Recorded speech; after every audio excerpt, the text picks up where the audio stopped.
لله رب العالمين وصلى الله وسلم على أشرف الأنبياء والمرسلين محمد وعلى آله وأصحابه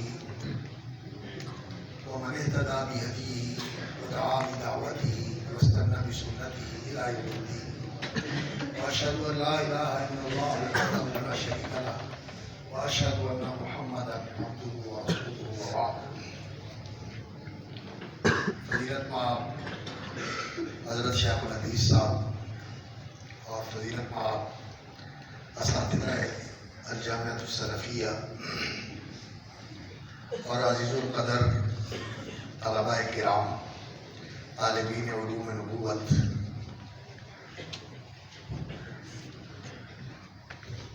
پہلی گزارش تو میں اپنے محترم بھائی مولانا ادریس سلفی صاحب سے عرض کروں گا کہ میرے لیے اس طرح کا لقب نہ استعمال کیا کریں. شیخ الحدیث صاحب بیٹھے ہوتے ہیں ماشاءاللہ، اور میں ایک طالب علم ہوں، ادنا طالب علم. میں کبھی بھی اپنے آپ کو ان القاب کا اہل نہیں سمجھتا اور پسند بھی نہیں کرتا کہ بڑے القاب دیے جائیں. بس آپ کا ایک ساتھی اور آپ کا ایک بھائی، آپ جیسا ایک طالب علم، آپ کے ساتھ کچھ باتیں اور کچھ دروس اور تجربے شیئر کرنے کے لیے آپ کی خدمت میں حاضر ہے. نہ کوئی علامگی ہے اور نہ کوئی مشیخت ہے، بس ادنا طالب علم ہے.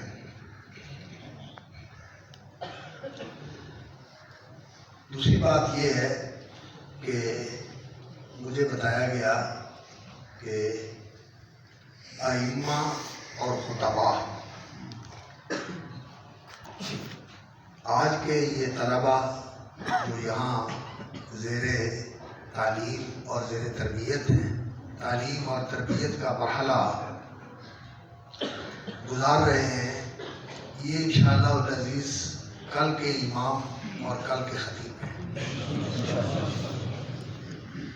تو ان کی توجیہ اور ارشاد کے لیے، رہنمائی کے لیے، ذہن سازی کے لیے اور ان کی تربیت، ان کی ذہنی، فکری، شخصی تربیت کے لیے کہ یہ جو بہت بڑی ذمہ داری ہے جو اللہ رب العزت نے ان پر ڈالی ہے اور انہوں نے اس ذمہ داری کو نبھانا ہے، اٹھانا ہے، پورا کرنا ہے، اس کے لیے مطلوبہ اہلیت، اوصاف اور اس کے لیے وہ لیاقت، استعداد اور قابلیت اپنے اندر پیدا کریں جو اس منصب کے لیے ضروری ہے.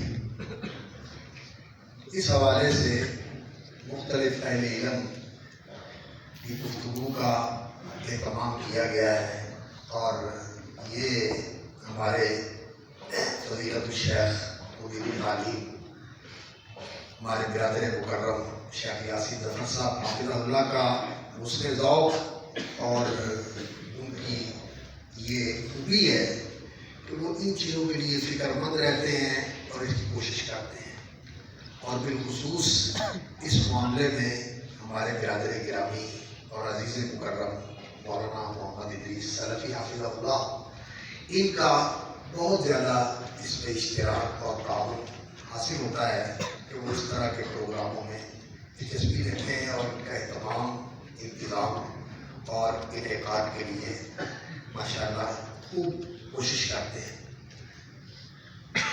عزیزان گرامی، امام اور خطیب،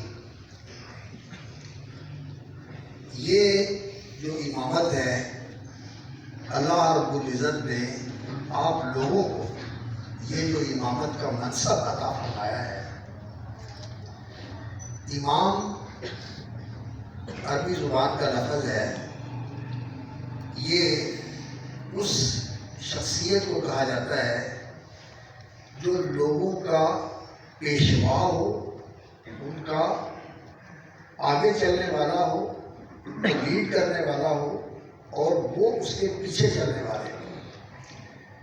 تو امام جس کے پیچھے چلنے کا لوگ قصد کرتے ہیں اور وہ آگے بڑھ کر لوگوں کی رہنمائی کرتا ہے، وہ امام ہے۔ تو امام خیر کے اندر بھی ہوتے ہیں اور امام شر کے اندر بھی ہوتے ہیں۔ شر کے بھی امام ہوتے ہیں اور خیر کے بھی امام ہوتے ہیں۔ خیر کے امام جو ہیں وہ اللہ رب العزت نے نبیوں اور رسولوں کو بنایا ہے، اور یہ منصب اللہ رب العزت ان لوگوں کو عطا فرماتے ہیں جو خالص ہو جاتے ہیں، جانچ اور پرکھ میں جو پورے اترتے ہیں اور امتحانات سے گزر کر وہ زر خالص اور کندن بن جاتے ہیں۔ اللہ تعالیٰ ان کو دین کی امامت نصیب فرماتا ہے۔ آپ کے ذہن میں وہ آیت کریمہ آ رہی ہوگی، وَإِذِ ابْتَلَىٰ إِبْرَاهِيمَ رَبُّهُ بِكَلِمَاتٍ فَأَتَمَّهُنَّ قَالَ إِنِّي جَاعِلُكَ لِلنَّاسِ إِمَامًا۔ اب ابراہیم علیہ السلام کو اللہ رب العزت نے جو امامت عطا فرمائی، کوئی ان کو دنیا کی سلطنت عطا فرمائی تھی، حکومت تھی، جاگیریں تھیں، جائیدادیں تھیں؟ اللہ رب العزت نے ان کو دین کی امامت عطا فرمائی، انی جاعلک للناس اماما۔ اور یہ ایسا منصب اور ایسا مقام ہے کہ انہوں نے فوراً ہی اللہ رب العزت سے یہ سوال کیا اور درخواست کی کہ یا اللہ یہ جو اعزاز تو مجھے نصیب کر رہا ہے، میری یہ التجا اور میری دعا ہے اور میری ضروریت ہے، یا اللہ یہ چیز میری نسل میں بھی، میری اولاد میں بھی باقی ہے، میری اولاد کو بھی یہ چیز نصیب۔ قال لا ینال عہد الظالمین، یہ میرا وعدہ ٹھیک ہے، آپ کی اولاد میں بھی آپ کے وارث ہوں گے اور اس منصب کے اہل جو ہیں وہ جو ہوں گے ان کو ملے گا یہ، لیکن جو ظالم ہوں گے ان کو یہ منصب ملنے والا نہیں ہے، ان کو یہ منصب ملنے والا نہیں۔ تو دین کے اندر امامت یہ بہت بڑا مقام ہے، اور اللہ رب العزت نے آپ کو اس منصب اور مقام کے لیے منتخب فرمایا ہے۔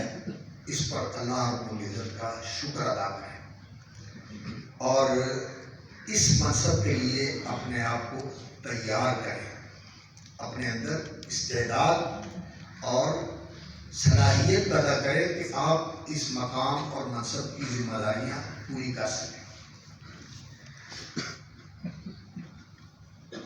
آج کل جو لوگوں کا رجحان ہے، عام لوگوں کا برتاؤ، رویہ اور سلوک اور لوگوں کی سوچ اور لوگوں کی فکر مندی، اس کا یہ نتیجہ ہے کہ لوگ اس راستے کی طرف آنے کے لیے اتنا زیادہ شوق اور رغبت نہیں کرتے، لوگوں کے رویے کی وجہ سے، کہ لوگ بے قدری کرتے ہیں، لوگ کوئی اچھا سلوک نہیں کرتے، مقام اور مرتبے کو پہچانتے نہیں ہیں، اور وہ جو ضروری ادب، احترام اور توقیر کا معاملہ ہے وہ اس میں کوتاہی برتتے ہیں۔ اس لیے لوگ شاکی ہوتے ہیں اور اس طرف آنے کی رغبت نہیں رکھتے، اور لوگ بھی اس مقام اور مرتبے کو نہیں پہچانتے کہ یہ کتنا اونچا درجہ اور کتنا اونچا مرتبہ ہے اور اس کے کیا تقاضے ہیں، اس کو محفوظ رکھنا چاہیے۔ لیکن لوگوں کا جو رویہ ہے یہ کوئی لحاظ نہیں ہے، لوگوں کا رویہ لحاظ نہیں ہے، یہ پہلے بھی ایسا ہوتا رہا ہے، پہلے بھی ایسا ہوتا رہا ہے۔ رسول اکرم صلی اللہ علیہ وسلم کی وہ حدیث آپ کے سامنے ہے کہ آپ صلی اللہ علیہ وسلم نے فرمایا کہ میرے سامنے نبی پیش کیے گئے اور ان کی امتیں بھی پیش کی گئی، میں نے دیکھا کہ کسی نبی کے ساتھ ماؤ رہت، ماؤ جماعت، اور کسی نبی کو دیکھا کہ ان کے ساتھ چند لوگ ہیں، کسی کے ساتھ دیکھا کہ اکا دکا لوگ ہیں، اور کئی ایسے نبی بھی دیکھے جن کے ساتھ کوئی بھی نہیں ہے، کوئی بھی ساتھی نہیں بنا، اکیلے ہی ہیں۔ تو یہ لوگوں کی بے قدری کو نئی نہیں ہے، یہ چلی آ رہی ہے، اور یہ انسان کی نادانی ہے۔ یہ ظلم و جہول انسان ظلم کرتا ہے، جس کا جو حق ہے وہ نہیں دیتا، اور جس کا وہ جو مقام ہے وہ نہیں جانتا، اور اس مقام پہ اس کو نہیں رکھتا۔ یہ اس کے اندر ظلم اور جہالت کی کمزوری ہے، اس وجہ سے یہ ایسے کرتا ہے۔ وگرنہ سب سے زیادہ انسانیت کے محسن انبیاء ہوتے ہیں، اللہ کے رسول ہوتے ہیں، اور پھر ان کے وارث اور ان کے جانشین اور ان کے مشن کو لے کے چلنے والے نبیوں کے بعد یہ انسانیت کے محسن ہوتے ہیں۔ تو جو انسانیت کا محسن ہو، انسانوں کو اس کا احسان شناس بھی ہونا چاہیے، اور قدردان بھی ہونا چاہیے، اور ممنون اور اس کے لیے شکر گزار بھی ہونا چاہیے۔ لیکن انسان ان کے ساتھ بے قدری والا معاملہ کرتا ہے، بلکہ توہین اور گستاخی والا معاملہ کرتا ہے۔ یہ انسان کی جہالت ہے اور یہ اس کا ظلم ہے۔ لیکن اس سے دل برداشتہ نہیں ہونا چاہیے۔ کیوں؟ اس لیے کہ اصل حیثیت، مقام اور مرتبہ کون سا معتبر ہے؟ جو حقیقت میں انسان کو حاصل ہو، یا صرف لوگوں کے اندر ہو؟ کبھی بدل جاتا ہے، کبھی زیادہ ہو جاتا ہے، کبھی کم ہو جاتا ہے، اور کبھی ایسی معمولی چیز کے اوپر ختم ہو جاتا ہے، اور اس مقام اور مرتبے کا جو آپ کو ان کے دلوں میں حاصل ہے، اس کا فائدہ بھی کوئی نہیں ہوتا انسان۔ اس کی کوئی حیثیت ہے جو لوگوں کے اندر انسان کی پذیرائی ہو، لوگ اس کے نعرے مارنے والے ہوں، اس کے آگے پیچھے بھاگنے والے ہوں، اور اس کا ذکر کرنے والے ہوں؟ اس کی کوئی حیثیت ہے زندگی کے اندر؟ انسان کے سارے مسئلے تو اس کی ذات کے ساتھ ہیں، اسی نے جھیلنے ہیں، اسی نے بھولنے ہیں، اسی نے سارا کچھ کرنا ہے۔ یہ نعرے مارنے والے تو کوئی کام نہیں آتے، انسان کچھ بھی نہیں کرتے۔ آپ دیکھتے ہیں کہ وزیر اعظم ہوتا ہے، صدر ہوتا ہے، جرنیل ہوتا ہے، لیکن جب کرسی ختم ہوتی ہے تو وہ مشہور لطیفہ ہے کہ تحصیلدار جو تھا اس کی کتی مار گئی، اور سارے علاقے کے لوگ کتی کا افسوس کرنے کے لیے آئے، اور جب وہ ریٹائر ہو گیا تو اس کی ماں مر گئی، تو جنازے کو خطے دینے والا بھی کوئی نہیں تھا۔ یہ حقیقت ہے۔ تو ان چیزوں کی کوئی حیثیت نہیں ہوتی، اس لیے ان سے انسان پریشان نہ ہو۔ اصل چیز جو ہے وہ انسان کا مقام اور مرتبہ اللہ کے پاس ہو، جو اس کائنات کا خالق اور مالک ہے، اور جو اگر کوئی اس کا بن جائے اور وہ کسی کو اپنا بنا لے، تو پھر وہ جس طرح اس کو نوازتا ہے، اور جس طرح اس کو رفعت، عزت، کرامت، شرف اور فضیلت سے سرفراز اور ہمکنار فرماتا ہے، دنیا دیکھتی رہتی ہے، دنیا دیکھتی رہتی ہے کہ وہ لوگ اللہ اکبر جو معاشرے میں لوگوں کی نظر میں تراج المابادی الرائے بالکل نیچ اور ہیچ اور کمتر تھے، اللہ رب العزت نے ان کو کیا شان اور مرتبہ عطا فرمایا۔ صہیب اور بلال کو کیا مقام ملا، اور خباب بن ارت رضی اللہ تعالیٰ عنہ اور اس طرح دوسرے صحابہ جنہوں نے مکے میں تعظیم کا سامنا کیا، اللہ رب العزت نے کیسے شان کو دی۔ یہ تو دنیا کے اندر ہے، اور ان کو اللہ تعالیٰ نے محبتیں کیسے دی۔ جب ہم ان کا نام لیتے ہیں تو محبت سے ان کا نام لیتے ہیں، اور دل ان کی محبت سے معمور ہوتے ہیں، اور جو ان کو آخرت میں ملنے والا ہے وہ دنیا دیکھے گی، دنیا دیکھے گی۔ تو جو ان کے راستے کے اوپر ہیں، اللہ کے ہاں ان کا مقام اور مرتبہ ہے۔ تو اس لیے اس مقام پہ جو اللہ رب العزت نے آپ کا رکھا ہوا ہے، آپ کو خوش ہونا چاہیے، مطمئن ہونا چاہیے، اور اپنے آپ میں کسی احساس کمتری کے اندر مبتلا نہیں ہونا چاہیے۔ اپنے مقام اور مرتبے کو پہچانیے اور اس پر اللہ کا شکر ادا کیجیے۔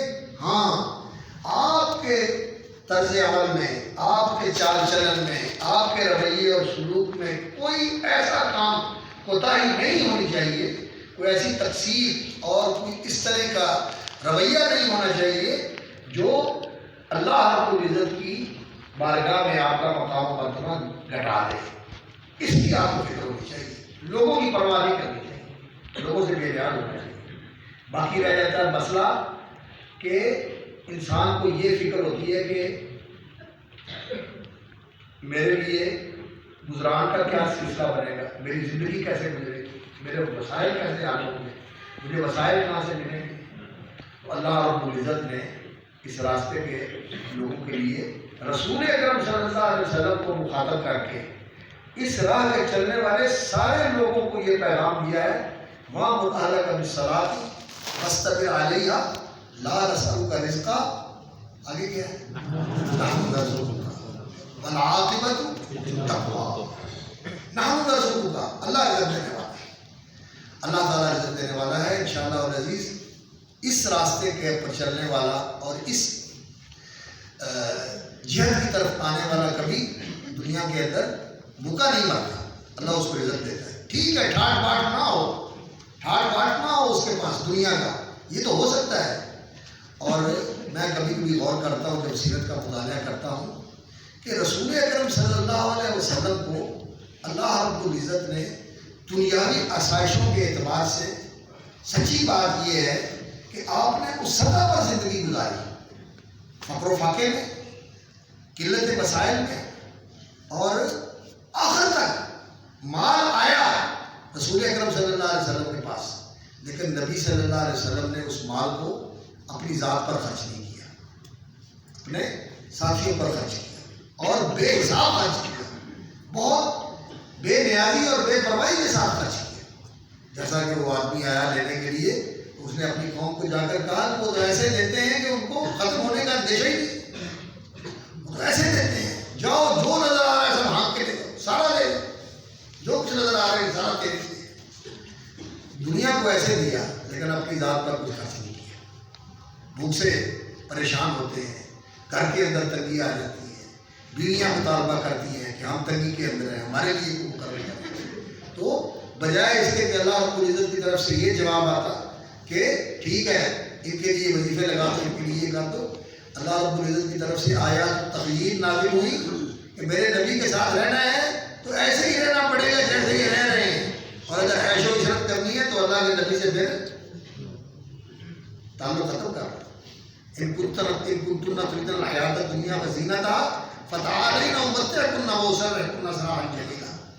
تو رسول اکرم صلی اللہ علیہ وسلم نے اس سطح پر زندگی گزاری ہے، کس لیے کہ کل کوئی آدمی یہ نہ کہے جی میں اس لیے دین کا کام نہیں کرتا کہ میرے پاس وسائل نہیں، میں کیسے کروں؟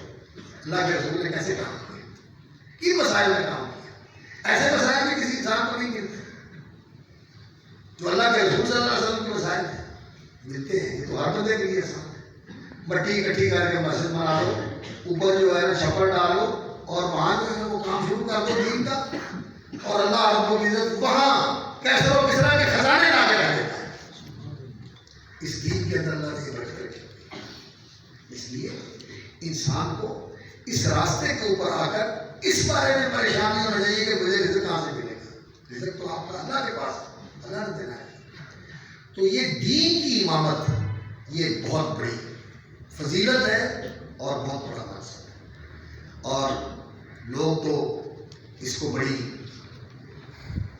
توہین اور تحقیر کے ساتھ ذکر کرتے ہیں، بلکہ ان کی بے علمی کا بھی لوگ جو ہے نا تانا دیتے ہیں کہ ان کو پتہ نہیں ہوتا کسی چیز کا۔ ویسے جہالت بھی ہے ہمارے حلقے کے اندر، بے خبری اور لا علمی بھی ہے، یہ بھی ہماری کمزوری ہے۔ ہمیں علم ہونا چاہیے اور ہمیں دین کی پوری واقفیت ہونی چاہیے، اور لوگوں کے بارے میں بھی ہمیں علم ہونا چاہیے۔ اپنی علمی کمی کو پورا کرنے کے لیے ہمیں العلم بالتعلم، علم سیکھنے سے آتا ہے، اپنی علمی استعداد کو بڑھانا چاہیے، علم کے اندر پختگی پیدا کرنی چاہیے، دینی علم کے اندر بھی، اور دنیا کے حالات کو سمجھنا اور لوگوں کے مزاج اور لوگوں کے ذہن کو سمجھنا یہ بھی ہمارے لیے ضروری ہے، تاکہ ہم کلمۃ الناس اعلیٰ قدری کو پوری ان سے وہ بات کریں جو ان کی عقل کے مطابق ہے، جس کو وہ سمجھ سکتے ہیں، اور ان کے ذہن کے قریب کر کے بات کو کریں۔ اللہ رب العزت نے قرآن مجید میں اور رسول اکرم صلی اللہ علیہ وسلم نے سنت کے اندر یہی طریقہ اختیار کیا ہے۔ تو ہمارے اندر علمی کمی بھی ہے، لیکن لوگ یہ کہتے ہیں اس کو کیا جانے یہ 2 رکعت کے امام، اقبال نے بھی یہ بات کہی، لیکن یہ 2 رکعت کا امام ہے، یہ 2 رکعتیں پڑھانے والا، اس کا مقام کیا ہے؟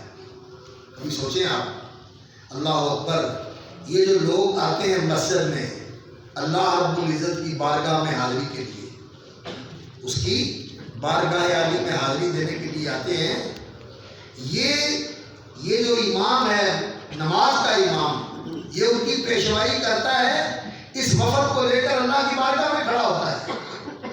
وہ اللہ کی ملاقات کے لیے آئے ہیں, اللہ سے مناجات کرنے کے لیے آئے ہیں, اور یہ سب ان کا امام بن کر ان کے آگے کھڑا ہوتا ہے, اور اللہ رب العزت کی بارگاہ میں اس وفد کو لے کے جانے والا ہوتا ہے.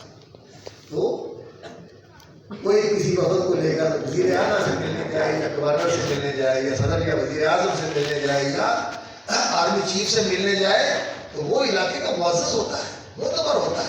اور جو اللہ کی بارگاہ میں آنے والوں کی قیادت کر کے آئے تو وہ کوئی معمولی شخص ہے, بہت بڑا. اس لیے اگر اللہ تعالیٰ انسان کو موقع عطا فرمائے تو یہ نماز کی امامت جو ہے اس میں کوتاہی نہیں کرنی چاہیے, اس کو اعزاز سمجھنا چاہیے, اس کو اعزاز سمجھنا چاہیے, اعزاز سمجھنا چاہیے, اور اعزاز سمجھ کے اس کا اہتمام کرنا چاہیے. اور پھر یہ اللہ رب العزت کی ملاقات ہوتی ہے اور اللہ کے ساتھ مناجات ہوتی ہے, تو ملاقات شعوری ہونی چاہیے. یہ محسوس ملاقات, جیسے شیخ الحدیث صاحب کے ساتھ ہم مل لیتے ہیں, سلفی صاحب سے ہماری ملاقات ہو جاتی ہے, اساتذہ سے ملاقات ہو جاتی ہے. یہ حصی ملاقات تو اللہ کے ساتھ نہیں ہوتی ہے ہماری. اللہ رب العزت عرش کے اوپر ہے اور ہم زمین کے اوپر ہیں, اور اللہ رب العزت کو ہم دیکھ نہیں سکتے آنکھوں کے ساتھ, اور ہاتھوں کے ساتھ اللہ رب العزت کو لمس کر کے ہم محسوس نہیں کر سکتے. لیکن شعوری طور پر انسان کا جو شعور ہے, جو انسان کو اللہ رب العزت نے شعوری اور فکری صلاحیت عطا فرمائی ہے, اس کے ساتھ انسان جو ہے بڑے فاصلے طے کر لیتا ہے, بڑے فاصلے طے کر لیتا ہے. اور خاص طور پر جب اس کے اندر محبت کی آمیزش ہو, صرف عقل کی بات نہ ہو, یہ عقل اور فکر صرف عقل اور فکر کی حد تک نہ ہو کہ ریاضی کے اصولوں کے مطابق انسان جو ہے نا کسی چیز کو سمجھتا ہے کہ یہ ایسے ہے اور یہ ایسے ہے تو یہ ایسے ہے, صرف اس حد تک نہیں, بلکہ اس کے اندر محبت کی چاشنی شامل ہو گئی ہو, اور محبت جو ہے اس نے اس کو انسان کے اندر اس طرح اتار دیا ہو کہ انسان کے دل میں اللہ کی محبت ہو. الذین آمنوا اشد حبا للہ. تو پھر تو یہ کیفیت ہوتی ہے, وہ کہا تھا نا اقبال نے کہ عشق کی ایک جست نے طے کر دیا قصہ تمام, اس زمین و آسمان کو بے گراں سمجھا دیا. جب اللہ کی محبت اس دل میں ہوتی ہے اور اس محبت سے سرشار ہو کر انسان اللہ کی بارگاہ میں ہاتھ اٹھا کر اور اس کی کبریائی کا اعلان کر کے دست بستہ اس کے سامنے اقراری گناہگار بن کے پیش ہوتا ہے کہ میں آ گیا ہوں, بھاگا ہوا تیری بارگاہ میں, مجھے قبول کر دے. اور لوگ ہتھکڑیاں لا کے لے کے آتے ہیں, میں نے تو خود ہی ہتھکڑی لگا لی اپنے آپ کو, میں تیری بارگاہ میں کھڑا ہوا, میں جھکا ہوا, میں تیرے قدموں میں تیرے در پہ کھڑا ہوا. اس شعور کے ساتھ انسان نماز پڑھے تو اس نماز کا انسان کے اوپر بھی اثر ہوتا ہے اور اس کے مخلوقوں کے اوپر بھی اثر ہوتا ہے. اس نماز کو پڑھنے کی ہمیں کوشش کرنی چاہیے, اور اس کے لیے اپنے آپ کو محنت کر کے تیار کرنا چاہیے کہ ہماری نماز شعوری نماز ہو, حضوری والی نماز ہو, شعور والی نماز ہو, خشوع والی نماز ہو. اس نماز کے اوپر محنت کرنی چاہیے. ٹائم کی پابندی اتنے میں ختم کرنی ہے, ایسی قرات کرنی ہے, یہ چیزیں ٹھیک ہے, ضروری ہیں, ان کا بھی اہتمام کرنا چاہیے. لیکن نماز کی روح جو ہے وہ نماز کا خشوع ہے. اور حدیث میں آتا ہے کہ سب سے پہلے علم جو اٹھے گا لوگوں کے اندر سے وہ خشوع کا ہے. نماز پڑھنے والے بست بھری ہوگی لیکن ان میں خشوع والی نماز پڑھنے والا کوئی نہیں. الذین هم فی صلاتہم خاشعون. اپنی نمازوں پہ محنت کرو, خشوع والی نماز پڑھنے کی کوشش کرو, اور اس خشوع کے لیے اللہ سے مانگو بھی, اور اس کے لیے محنت بھی کرو. حدیثیں پڑھو, قرآن پڑھو, اور ان لوگوں کے پاس بیٹھو, ان سے نماز سیکھو جو اس طرح نماز پڑھنے والے ہیں کہ نماز پڑھنے کا طریقہ بتائیں, اس طرح نماز پڑھیں. اور اس کے لیے بہترین جو طریقہ ہے وہ پچھلے وقت کی نماز ہے, رات کے پچھلے وقت کی نماز ہے. ان ناشئۃ اللیل اشد وطئا ان لک فی النہار سبحا. وہ نماز جو ہے وہ انسان کو سیدھا کرتی ہے, وہ انسان کے کس پر نکال دیتی ہے, اور انسان کے اندر یہ جو چیزیں ہیں وہ کچل کے رکھ دیتی ہے. اس نماز کا من ہاتھ عن الاثم شرفا ان قیام اللیل شرف للمؤمن ومن ہاتھ عن الاثم ومطردۃ للداعی للجسد. بیماریوں کا بھی علاج ہوتا ہے, عزت و شرف میں بھی اضافہ ہوتا ہے, اور انسان کو گناہوں سے بھی بچانے والی ہے. اس کا اہتمام کیا جائے. تو شعوری طور پر نماز پڑھیں، آپ کے مفتیوں پر بھی اس کا اثر ہوگا۔ تو اس امامت کا اہتمام کریں، ایسے امام بنیں۔ صرف قرات کے اوپر محنت کر لینا، وقت کی پابندی کر لینا اور دوسری چیزوں کا خیال کر لینا، یہ ظاہری چیزیں ہیں۔ ظاہر کے تحسین کے ساتھ باطن کی تحسین کی بھی انسان کو کوشش کرنی چاہیے۔ اور دین کی امامت کے اندر جو چیز بہت ہی زیادہ ضروری ہے، اللہ رب العزت نے قرآن مجید میں اس کا ذکر فرمایا ہے، وَجَعَلْنَاهُمْ أَئِمَّةً يَهْدُونَ بِأَمْرِنَا لَمَّا صَبَرُوا وَكَانُوا بِآيَاتِنَا يُوقِنُونَ۔ صبر اور یقین، دین کی امامت صبر اور یقین سے ملتی ہے۔ صبر تین پہلو ہیں اس کے، ایک اوامر پر صبر کہ ان کی پابندی اور انتظام کرنا ہے، ایک نواہی سے صبر محرمات سے کہ ان سے اجتناب کرنا ہے، اور ایک مشکلات پر صبر، راستے کی مشکلات کو تحمل کے ساتھ، عزیمت اور پختگی کے ساتھ، خوش دلی کے ساتھ برداشت کرنا ہے کہ یہ راستہ آسان نہیں ہے، یہ پھولوں کی سیٹ نہیں ہے، یہ کانٹوں بھرا راستہ ہے، اس میں مشکل ہے۔ ام حسبتم ان تدخلوا الجنة ولما يأتكم مثل الذين خلوا من قبلكم مستهم البأساء والضراء وزلزلوا أحسب الناس أن يتركوا أن يقولوا آمنا وهم لا يفتنون ولقد فتنا الذين من قبلهم فليعلمن الله الذين صدقوا وليعلمن الكاذبين۔ یہ مشکلات، یہ گھاٹیاں، یہ پریشانیاں، یہ انسان کو نکھارنے کے لیے ہوتی ہیں۔ نکھار کیا ہوتا ہے کہ انسان کا ان چیزوں کے اندر جو ہے نا اتنا لگاؤ اور اس کی طرف اتنا دھیان اور اتنی توجہ ہو جاتی ہے کہ انسان ان میں رجھ جاتا ہے، ان پر انسان ان میں اس طرح پھنس جاتا ہے، منافق ہو جاتا ہے کہ ادھر دھیان نہیں رہتا، تو پھر ادھر سے کوئی چیز جو ہے وہ رکاوٹ کھڑی کر لی جاتی ہے، کوئی چیز چھین لی جاتی ہے، کوئی پیچھے ہٹ جاتا ہے، کوئی ساتھی مخالف ہو جاتا ہے، کوئی تعریف کرنے والا الزام لگا دیتا ہے، اس طرح کی چیزیں آتی ہیں تاکہ بندہ ادھر متوجہ ہو۔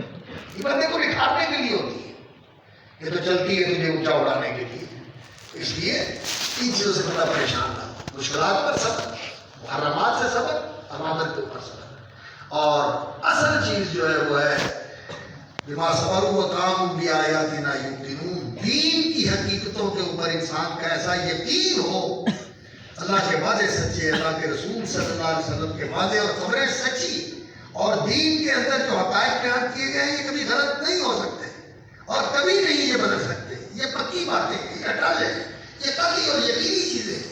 اس چیز کا یقین انسان کے اندر ایسے ہو جیسے اس بات کا یقین ہے کہ میں موجود ہوں، اور اس بات کا یقین ہے کہ اس میں تکلیف چڑھا ہوا اور ہم یہاں بیٹھے ہوئے ہیں، اس طرح اس کا یقین انسان کے اندر، اور یہ یقین ہی وہ چیز ہے، اللہ اکبر، کہ انسان کو ایمان کے اندر یہ یقین کی دولت مل جائے۔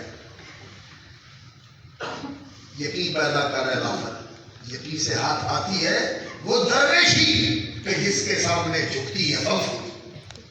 اقبال نے کہا تھا یقین پیدا کر رہا ہے غافل، اے غفلت میں پڑے ہوئے انسان اپنے اندر یقین پیدا کر اللہ کی باتوں کا اور اللہ کے رسول کی باتوں کا، اس پر یقین آ جائے تو یہ یقین کی وہ دولت ہے، یقین حاصل کر رہے غافل، یقین سے ہاتھ آتی ہے وہ دولت اور وہ سلطنت اور وہ شوکت اور وہ درویشی کہ جس کے سامنے بڑے بڑے بادشاہ آ کر ایسے سر جھکا کے بیٹھ جاتے ہیں۔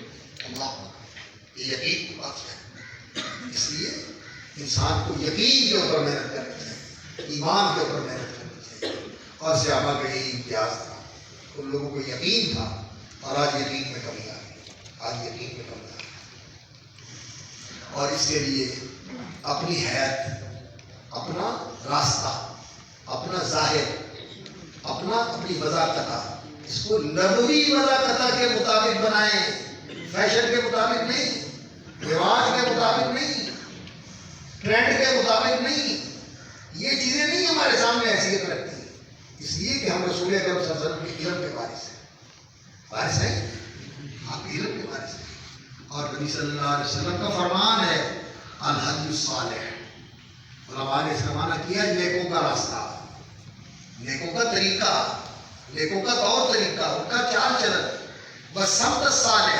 والسمت الحسن، یعنی الحیۃ الحسنہ، وہ وضاقتہ، وہ لباس، وہ پہناوا، وہ اٹھک بیٹھک شخصیت کا وہ مظہر شریعت کی نظر میں اچھا ہے، ہمارا مذہب وہ ہونا چاہیے الحدیث صالح بسمت حسن اور اللہ اکبر والاقتصاد اور میانہ روی، نہ تو تقصیر ہونی چاہیے اور نہ ہی غلو ہونا چاہیے، نہ افراط ہونا چاہیے نہ تفریط ہونی چاہیے۔ الاقتصاد میانہ روی، مسائل کے اندر، معاملات کے اندر، ہر چیز کے اندر میانہ روی رکھو۔ اور اللہ تعالیٰ کے رسول صلی اللہ علیہ وسلم نے فرمایا کہ یہ جزء من 24 جزء من النبوت، ترمذی کی روایت میں ہے کہ یہ نبوت کے 24 حصوں میں سے ایک حصہ ہے۔ نبوت تو اللہ کی عطا ہے، وہ تو نہیں ملنے والی کسی کو، لیکن جو نبیوں کے اوصاف ہیں، جن اوصاف کی وجہ سے اللہ تعالیٰ ان کو نبوت سے سرفراز فرماتے ہیں۔ آپ کو تو نبیوں کا ورثہ علم ملا ہوا ہے، تو نبیوں والے اوصاف ہمارے اندر ہونے چاہیے۔ ہمیں نبیوں والے اوصاف اپنے اندر پیدا کرنے چاہیے۔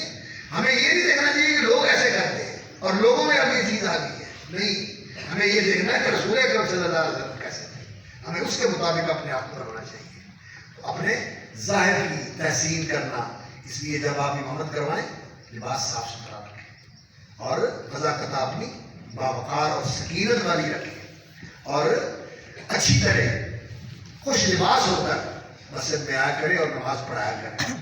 اور جو اس کے اندر بہت زیادہ اہمیت رکھنے والی چیز ہے وہ یہ کہ انسان کے اندر صالحیت ہو اور ایسی جگہوں سے، ایسے کاموں سے، ایسے طریقوں سے بچے جس کی وجہ سے لوگ انگلی اٹھائیں، دیکھیں ہیں کدھر جا رہا، کہاں سے آ رہا، کہاں کھڑا، کیا کر رہا۔ حضرت عمر رضی اللہ تعالیٰ کو کہا کرتے تھے اتقوا مواضع الطرق، جہاں تمہارے متعلق بدگمانی کا امکان ہو سکتا ہے وہاں جاؤ نہیں، اپنے آپ کو وہاں رکھو گے۔ آپ نے لوگوں کی امامت کر دی، لوگوں کے پیشوا ہے، لوگوں کے امام ہیں آپ، اور آپ کے لیے لوگ یہ توقع کرتے ہیں کہ آپ بہت اچھے ہیں۔ ہم کہہ دیتے ہیں جو یہ تجھی ہو جیسی، جو یہ کھان والے ہو جائے کون والے، نہیں نہیں، آپ امام ہیں، آپ کو اپنے آپ کو ٹھیک کرنا ہے کہ آپ کو دیکھ کر لوگ ٹھیک ہو، جو آپ کو دیکھ کر لوگ ٹھیک ہو، لوگ ہم سے متنفر نہ ہو۔ تو یہ چیزیں جو ہے نا امامت کے لحاظ سے بہت ضروری ہیں۔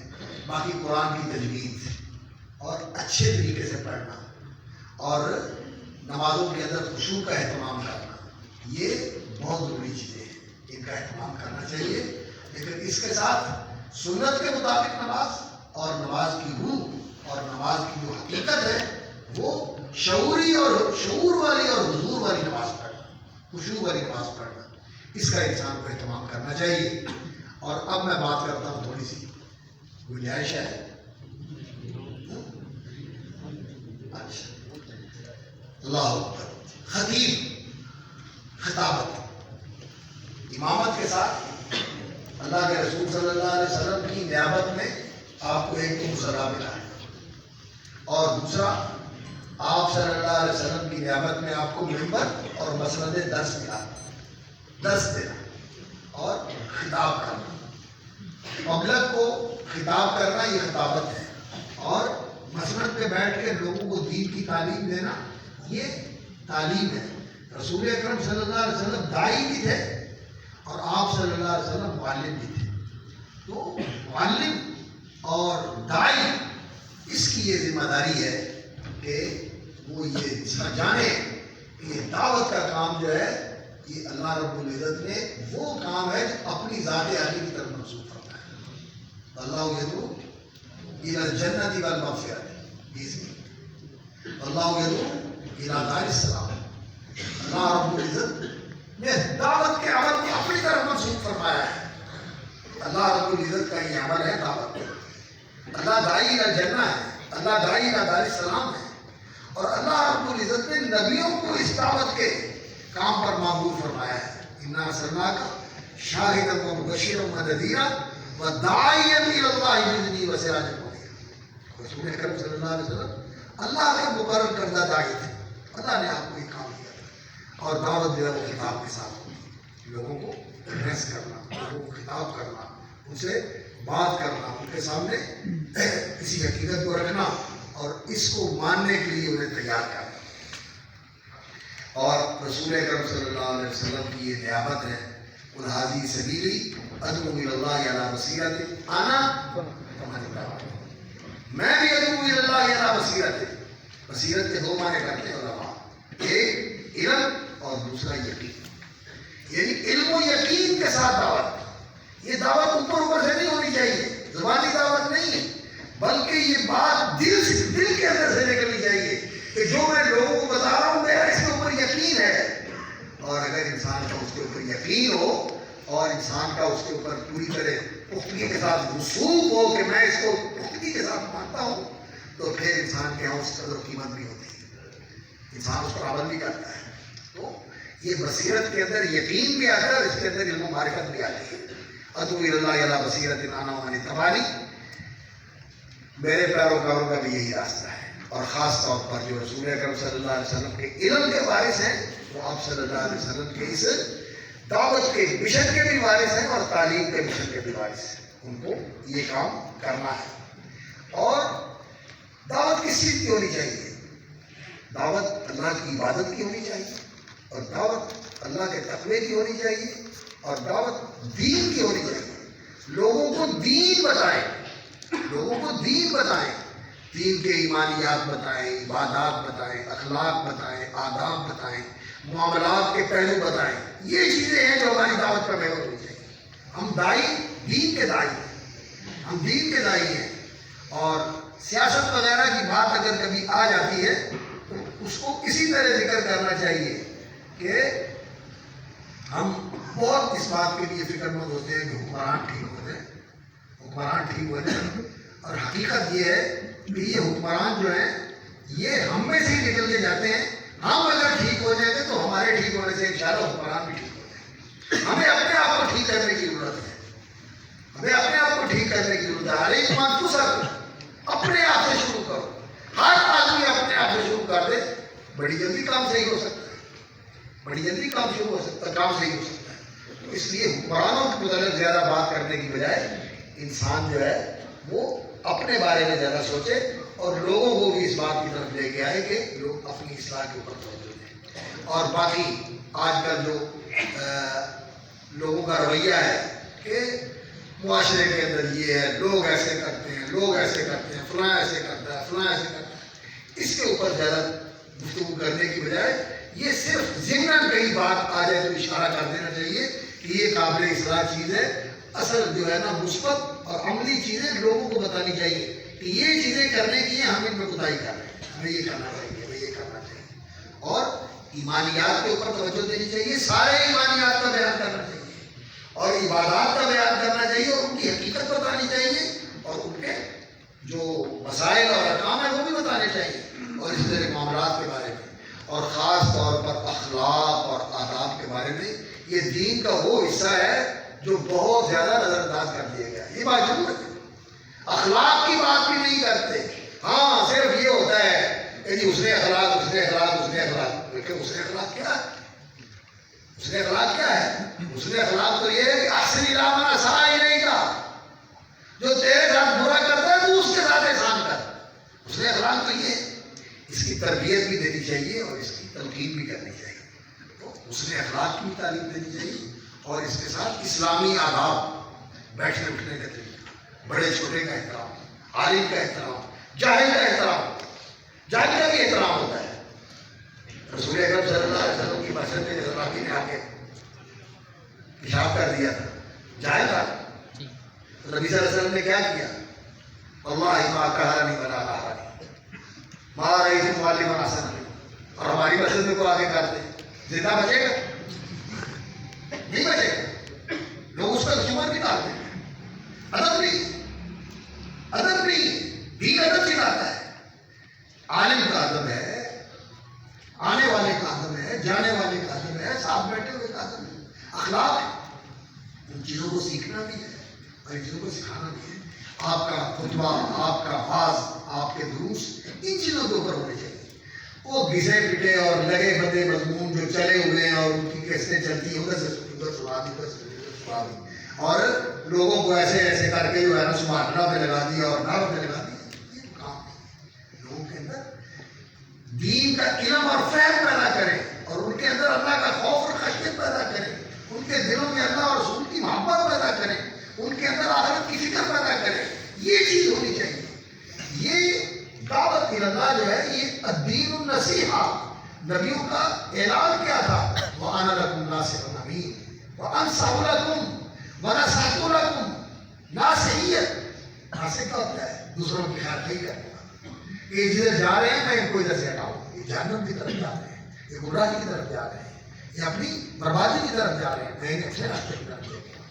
تو یہ خیر خواہی کے جذبے کے ساتھ انہیں اللہ کا دین پہنچائیں اور پورا دین پہنچائیں، سارے دین کے اوپر محنت کریں، اور اس کے لیے بہترین طریقہ یہ ہوتا ہے کہ آپ قرآن کا درس دیا کریں اور حدیث کا درس دیا کریں، حدیث کا درس دیا کریں، قرآن کا درس دیا کریں، اور سیکھنے سکھانے اور سمجھنے سمجھانے اور سن کر عمل کرنے اور آگے پہنچانے کا لوگوں کے اندر رجحان بنائیں، اس کا لوگوں کے اندر ذہن بنائیں اور لوگوں کو اس بات کے اوپر لگائیں۔ پہلے ایسے ہی ہوتا تھا کہ ہمارے جو اہل حدیث ہوتے تھے درس سنتے تھے، علماء بیان کرتے تھے قرآن اور حدیث، اور لوگ کہا کرتے تھے کہ اہل حدیثوں کا کوئی عام آدمی بھی ہو وہ دوسرے کے مولویوں سے زیادہ اس کے پاس دین کی معلومات ہوتی ہے۔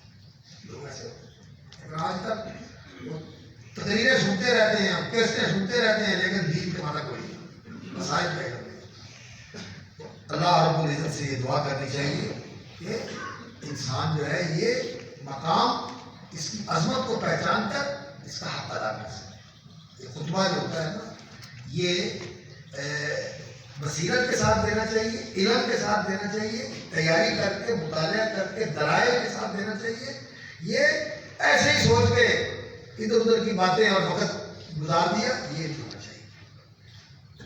ہمارے دوست اللہ تعالیٰ ان کی زندگی میں برکت کرے، ماشاء اللہ بڑے اچھے طریقے ہیں، عبدالغفار امان مدنی حافظ اللہ تعالیٰ، تو وہ مرکز اہل حدیث جو علامہ صاحب نے بنایا تھا، آج کل علامہ ابتسام صاحب وہاں جمعہ پڑھاتے ہیں، تو وہاں جمعہ پڑھایا کرتے تھے، اور قریب ہی ایک اور مسجد تھی وہاں بھی لوگ جمعہ پڑھتے تھے۔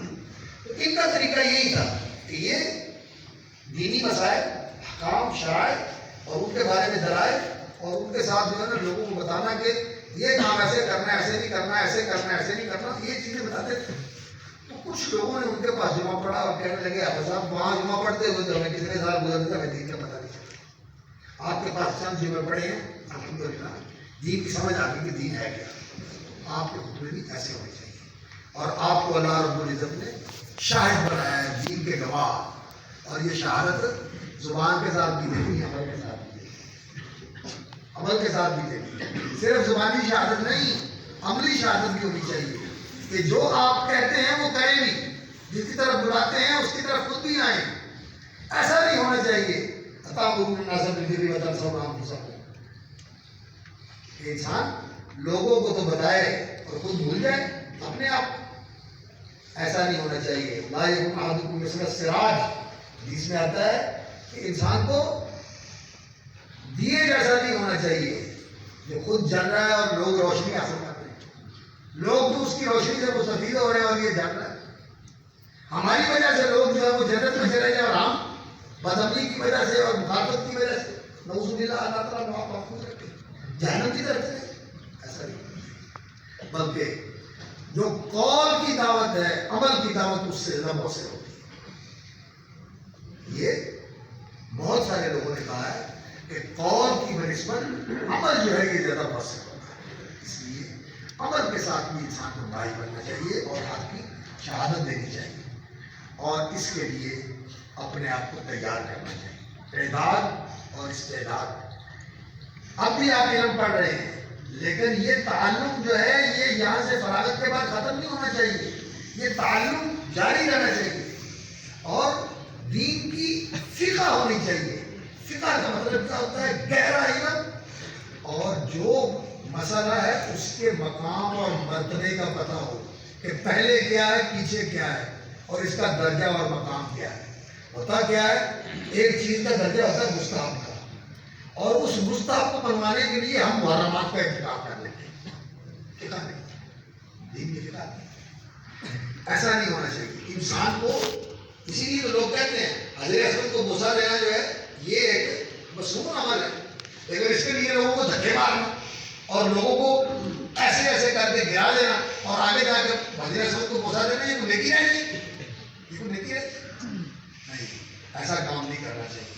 اسی طرح بات کرنے لگا ہوں، اللہ مجھے معاف کرے، یہ ہم لوگ ایسے پروگرام کرتے ہیں کہ سڑکیں بند کر دیتے ہیں، راستے بند کر دیتے ہیں، اور اس کو اپنی قوت کا اظہار سمجھتے ہیں کہ ہم نے سڑکیں بلاک کی ہوئی. حالانکہ مسلمانوں کو راستے میں اذیت دینا ٹھیک نہیں. ہمیں چاہیے کہ ایسی جگہ پر جلسہ کریں، ایسی جگہ پہ کام کریں جہاں لوگوں کے لیے اذیت کا باعث نہ، لوگوں کے لیے اذیت کا باعث نہ. ہمیں دین کی اولویات اور اولیات کا پتہ ہونا چاہیے، تو اس میں اہتمام کرنا چاہیے، ایسا رویہ رکھنا چاہیے جس سے لوگ دین سے دور نہ ہوں اور اپنے مطالعہ کے اندر توسع پیدا کریں. دینی مطالعہ بھی کریں، دنیا کی خبر بھی رکھیں، دنیا سے بھی باخبر رہیں. یہ نہیں کہ مجھے پتہ ہی نہ ہو کہ دنیا میں کیا ہو رہا ہے. نہیں، دنیا کی بھی خبر ہونی چاہیے کہ دنیا کیا کر رہی ہے. یہ تصویر سبیر المجرمین، مجرموں کا راستہ بھی آپ کے سامنے واضح ہونا چاہیے اور حق کے بارے میں بھی آپ کو پتا ہونا چاہیے. ولی یہ پورا درستہ آپ نے حق بھی سمجھا ہوا ہے، پڑھا ہوا ہے، اس کی بھی پوری خبر ہے اور لوگوں کے بارے میں بھی ہم دے رہے ہیں، اس کا بھی انسان کو پتا ہونا چاہیے. اور یہ جو دعوت اور خطابت کا کام ہے یہ ڈلیور ہے، ڈلیوری ہے. دے رہے ہیں آپ، دے رہے ہیں، درس دے رہے ہیں، تعلیم دے رہے ہیں، خطبہ دے رہے ہیں، یہ دے رہے ہیں. یہ جو کچھ آپ کے اندر تھا نکل رہا ہے، اور جب کوئی چیز نکلتی ہے تو پیچھے خالی ہو جاتا ہے. اس کو ریچارج کرنے کی ضرورت ہے. موبائل آپ استعمال کرتے ہیں، اس کے بعد کیا ہوتا ہے؟ بیٹری کو ریچارج کرنے کی ضرورت ہوتی ہے. گاڑی چلاتے ہیں، پیٹرول ختم ہو جاتا ہے، دوبارہ ٹینک کو فل کرنے کی ضرورت ہوتی ہے. یہ جو آدمی کام کرتا ہے اس سے انسان کی روحانیت کمزور ہوتی ہے. اس روحانیت کو ریچارج کرنے کی ضرورت ہے. ہم اس پر توجہ نہیں دیتے، صرف خطبہ دینا ہی کام رکھا ہوا ہے. اپنا پتہ نہیں میرے اندر بھی رہ گئے کہ نہیں رہ گئے. اللہ اکبر. مجھے ایک بڑی شاندار بات مولانا ابو الحسن ندوی کی بات ہے، انہوں نے یہ بات لکھی. شیخ صاحب مجھے یہ بڑی بات جو ہے یاد رہتی ہے. وہ فرماتے ہیں کہ کئی درخت ایسے ہوتے ہیں جن کا پھل ہوتا ہے اور وہ پھل میٹھا ہوتا ہے، لیکن پھل دار درخت جو ہے وہ خود کڑوا ہوتا ہے. کڑوا ہوتا ہے. آم، نیم تو خیر ویسے ہی کڑوا ہے نا. آم جو ہے اس کا پھل میٹھا ہے لیکن خود جو ہے وہ کڑوا ہے. اس کے پتے بھی کڑوے ہیں، اس کی ٹہنی بھی کڑوی ہے، تو پھل میٹھا اس کا. جو میٹھا پھل دینے والا ہے وہ خود کڑوا ہو جاتا ہے. اور گنا جو ہے یہ اس سے نچوڑ کے باہر نکالا جاتا ہے اور خود یہ میٹھا ہوتا ہے، اس کے اندر ہی رہتا ہے. تو یہاں سے انہوں نے استدلال کیا، انہوں نے کہا کہ جو دینے والا ہے نا اس کو اپنے اندر بھی کچھ رکھنا چاہیے. وہ مٹھاس تیرے اندر بھی رہے، وہ توانائی تیرے اندر بھی رہے.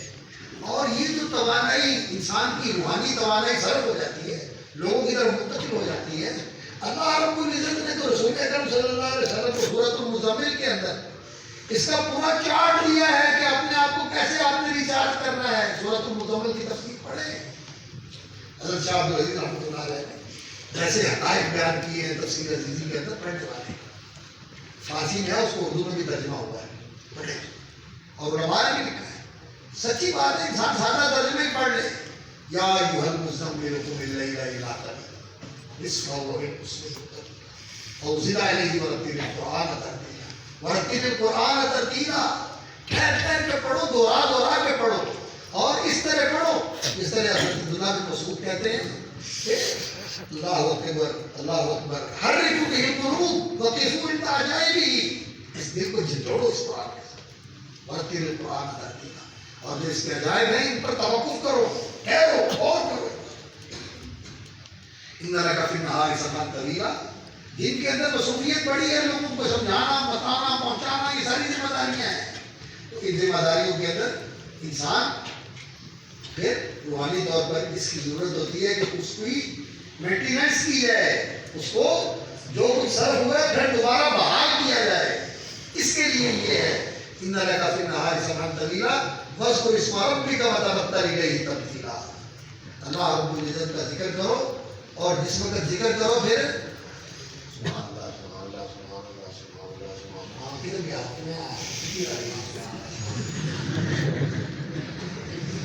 وتبتل الیہ تبتیلا.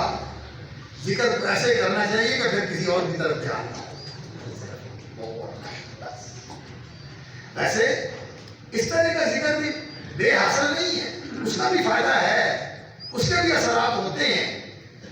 کسی مجلس میں ذکر کیا جائے اور ایسے بھی کوئی آدمی ذکر کر لے، میں اس کی نفی نہیں کرتا، اس کی بھی برکت ہے. ایسی مجلس میں ذکر کر لینا اور اس طرح اور چیزوں میں مشہور ہونا اور پھر بھی ذکر کر لینا، یہ بھی برکت رکھتا ہے. لیکن جو ذکر انسان کے اندر کو دھو دیتا ہے اور اس کو بالکل فل چارج کر دیتا ہے، وہ ایسا ذکر ہے ذکر اللہ خالیہ ففاضت عیناہ. ایسا ذکر اللہ کا نام آتا ہے، انسان کی آنکھیں بہت، انسان کی آنکھیں، انسان کا دل پہ ایسا ذکر انسان کا اعلان ہو، اس ذکر کے اثرات ہوتے ہیں، اس کی برکات ہوتی ہے. تو اپنی روحانی چارجنگ کے لیے بھی انسان کو کوشش کرتے رہنا چاہیے، یہ بھی بہت ضروری ہے. اور اس کا ہمارے حلقے میں فقدان بہت زیادہ ہوتا ہے. مجھے وہ حدیث جب میں پڑھتا ہوں کام جاتا ہوں، رسول اکرم صلی اللہ علیہ وسلم نے فرمایا اکثر المنافقی امتی قراء، میری امت کے کھوٹے اور جھوٹے منافق قراء. ہم سمجھتے ہیں قاری صرف یہ فنکاریاں کرنے والے ہیں، نہیں. صحابہ کے زمانے میں علماء کو بھی قرآن کہا جاتا تھا. قرآن کون تھے؟ علماء، قرآن پڑھنے والے، دین پڑھنے والے. اکثر منافقی امت بڑی خطرناک بات ہے. اس لیے ہمیں اپنی بہت زیادہ فکر کرنی چاہیے کہ ہماری روحانیت کو، ہماری روحانیت کی چارجنگ ہوتی ہے. اور اس کے لیے ذکر، نوافل کا اہتمام اور اللہ اکبر، اپنے آپ کا محاسبہ کرتے رہنا، جائزہ لیتے رہنا اور اپنی کمیوں کی اور کوتاہیوں کی تلافی کرتے رہنا، اللہ سے توبہ اور استغفار کرتے رہنا. اور دوسری بات یہ ہے کہ یہ راستہ آسان راستہ نہیں. اپنے ساتھ مجاہدہ، لوگوں کے ساتھ مجاہدہ، لوگوں کے ساتھ معاملہ، اور اس میں مختلف لوگوں کے رویے، کوئی نرم، کوئی گرم، کوئی بلکہ اکثر اذیت رسانے والے. تو ان رویوں کے اوپر صبر اور عزیمت لگے رہنا ہے. یہ راستہ نہیں چھوڑنا، یہ راستہ نہیں چھوڑنا. اللہ کے رسول صلی اللہ علیہ وسلم کا جب دور آیا کہ جب مکے والے سارے اکٹھے ہو کے ابو طالب کے پاس آ گئے اور کہا کہ آپ پیچھے ہٹ جائیں، ہم آپ کو عرب کا بہترین جو آپ کی ہاتھ رکھیں وہ آپ کو بیٹا بنا کے دے دیتے ہیں، یہ تمہارے والے کرتے ہیں. ابو طالب نے کہا کہ بڑی اچھی بات ہے، تھوڑے مکالا تے اپنا تھوڑے ہاتھ دے دیں، تھوڑا رہ کے بس پرورش کرا کہ اپنا تھوڑے ہاتھ پڑھا دیں. اسی ایسی بات کہنے لگے. پھر ہم جو ہے نا سارے تیرے خلاف اکٹھے ہوئے. ابو طالب گھبرا گئے. نبی صلی اللہ علیہ وسلم کو کہنے لگے بیٹا مجھ سے یہ برداشت نہیں ہوتا، میں سارے عرب کی دشمنی ڈھونڈ لے لوں، تو میں تو یہ برداشت نہیں کر سکتا کہ میں تیرا دفاع کر سکوں، تو تو کوئی درد نہیں کرتے. اللہ کے نبی صلی اللہ علیہ وسلم نے کہا تمہارا چچا آپ بھی پیچھے ہٹ گئے، میں اکیلا رہ گیا. یہ راستہ چھوڑنے والا نہیں، یہ کام چھوڑنے والا نہیں، یہ کام میں نے کرنا ہے. حتیٰ فائدہ ساتھ ہی ساری باتیں، یہ جو میری گردن ہے یہ اکیلی رہنے تو میں اکیلا ہی کرتا ہوں. یہ کام ایسا ہے، کوئی بھی ساتھ نہ ہو، ہم نے یہ کام کرنا ہے. کچھ بھی نہ ملے ہم نے تب بھی یہ کام کرنا ہے. اس عزم کے ساتھ انسان اس کام کو کر لگے. فاصبر کما صبر اولو العزم منهم فاصبر وما صبرك الا بالله. اور واعبد ربك حتى ياتيك اليقين. اور لوگوں کے ساتھ نرمی، دین کو آسان بنا کے پیش کرنا. الرفق باللین، انسان کے اپنے اندر کی نرمی ہونی چاہیے. ملنا آسان ہو، پوچھنا آسان ہو، بات کرنی آسان ہو، اس کا نرم پہلو ہونا چاہیے. لین ابھی رحمت من اللہ لکھتا نہ ہو. کوئی عورت پڑھ کے کھڑی ہو جاتی ہے، اللہ کے رسول کو پکڑ کے کھڑی ہو جاتی ہے، یا رسول اللہ مجھے بتائیں، یا رسول اللہ میری بکری کا دودھ دو دیں. اللہ اکبر. دعا وہ کہتی ہے میری بکری کا دودھ دو دیں، اس میں یہ چلے جاتے ہیں. لین عالم کو لین لین ہونا چاہیے. المومن حیین لین، اور المومنون اثر المومنین اثر و اخلاقا والمطاؤون اکنافا. اس کا پہلو بتاؤ جو بھی آئے اس کے لیے جگہ ہے، گنجائش. الرفق واللین، اور لوگوں کے ساتھ تلطف، نرمی اور لطف کے ساتھ معاملہ کرنا. بولنے میں، برتاؤ میں، معاملات میں نرمی اختیار کرنا، یہ بہت بڑی چیز ہے. اور اس سے اللہ کو کامیابیاں دیتا ہے. دھتکارنے سے، پھٹکارنے سے اور ڈھلکارنے سے یہ چیزیں نہیں ملتی، ان چیزوں سے یہ چیزیں ملتی ہیں. اور سب سے آخری چیز لوگوں سے اور دنیا سے انسان غرض کوئی نہ رکھے، اس کی توجہ سے اللہ کی طرف کرنی چاہیے کہ میں اللہ سے لیتا ہوں، اللہ مجھے دے. اجریہ اللہ کہ اجریہ اللہ لا اسألکم علیہ اجرا لا اسألکم علیہ مالا، کوئی چیز تم سے مجھے مطلوب نہیں ہے. اللہ رب العزت سے مانگے، اور جس وقت بھی کوئی ضرورت پیش آ جائے تو اللہ رب العزت سے چمٹ کے مانگے اور اللہ کے سامنے جھولی پھیلا دے. اور جس وقت وہ کہتا ہے کوئی لینے والا، اس وقت لینے والے سو رہے ہوتے ہیں اور دینے والے نہ، اس وقت انسان اٹھ کے مانگنے کی کوشش کرے تو انشاءاللہ العزیز انسان کی جھولی بھر جاتی ہے اور اللہ تعالیٰ دیتا ہے، اور اللہ تعالیٰ ایسا دیتا ہے کہ انسان کو ڈھال کر کرتا ہے. تو اللہ تعالیٰ ہمیں توفیق عطا فرمائے کہ ہم اس مقام اور مرتبے کو بھی سمجھیں اور اس کی ذمہ داریوں کو بھی سمجھیں. اللہ تعالیٰ پورا کرنے کی توفیق عطا فرمائے، اور اللہ رب العزت ہمیں صرف و اخلاص کے ساتھ اس راستے میں چلنے کی اور استقامت کے ساتھ کام کرنے کی توفیق بھی عطا فرمائے، اور اللہ قبول فرما لے، اور اللہ اسی راہ پہ زندہ رکھے اور اسی راستے